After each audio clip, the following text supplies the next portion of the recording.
Okay, in part C, we were given the surface area to be 3,000 millimeters squared.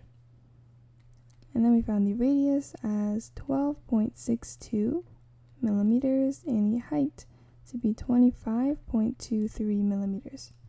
So we want to find the volume. Volume we know is pi r squared times the height.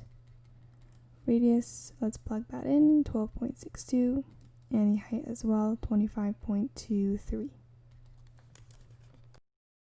And we get volume to be approximately 12,624.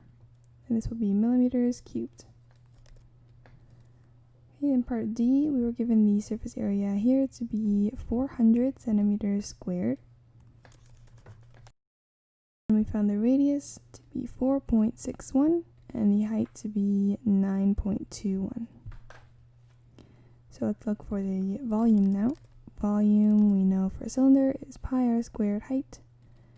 So let's plug in the radius, 4.61, as well as the height, 9.21. And we get volumes equal approximately 615 centimeters cubed.